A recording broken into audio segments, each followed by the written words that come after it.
I have been procrastinating to create this video for the past 15 years. When I work with clients for essay editing, the one thing I always wanted to share is about finding an authentic emotion before writing the essay. This is a concept popular among actors.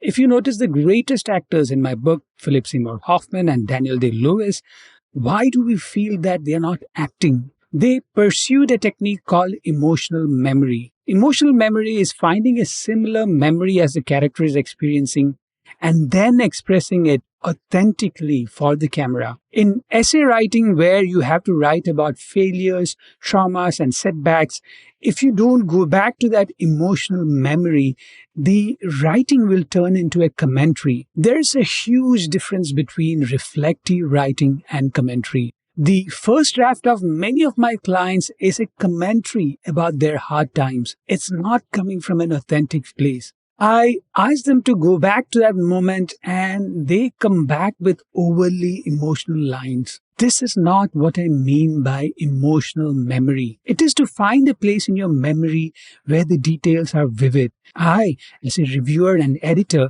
should feel that you have lived that moment, and it can only come from a place of genuine reflection. A shortcut to reaching an emotional state that reflects the event is to match the event to your day-to-day mood. In a 5-day work week, there would be days in which you won't be happy. A client or a supervisor wasn't happy with your output. A deadline was missed. A promotion that you anticipated didn't happen. When you are feeling low, write about failures, a weakness, or a trauma. This emotional state will help you find expressions, phrases, or words that match the emotional state you are writing about. Now, you can't wait endlessly to have a bad day. There is another shortcut to reach that stage, which actors call sense memory. If you're writing about an event 5 years back, play the popular song from that year. If your memory is associated with a place, try to go back to that location.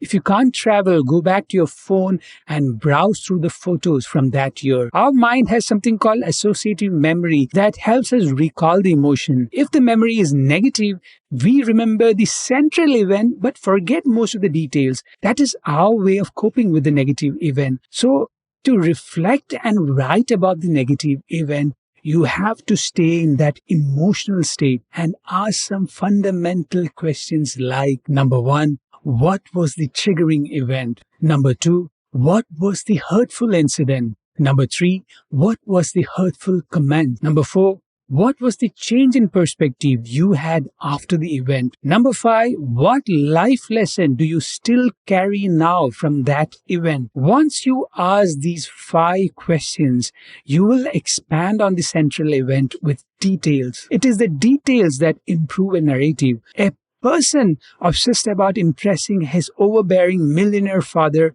went to a great extent to scale his startup. One such funding round led to a collaboration with an investor who found a loophole and fired him out of his own startup. His reflection was not just about the person who did harm to his dreams.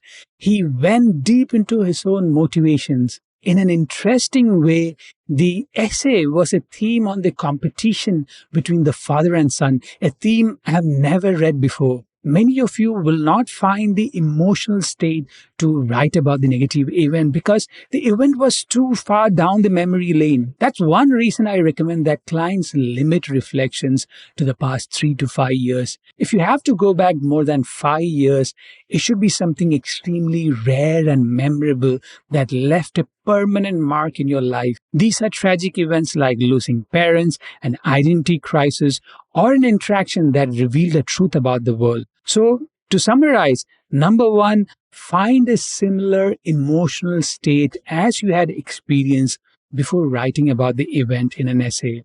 Number 2, if you can't reach the emotional state, use sense memory from the year to capture the details. For any help brainstorming, editing, and reviewing your essays, reach out to me, Atul Jose, editor@fngmat.com. You may also use FNGMAT's contact form at store.fngmat.com/contact-fngmat.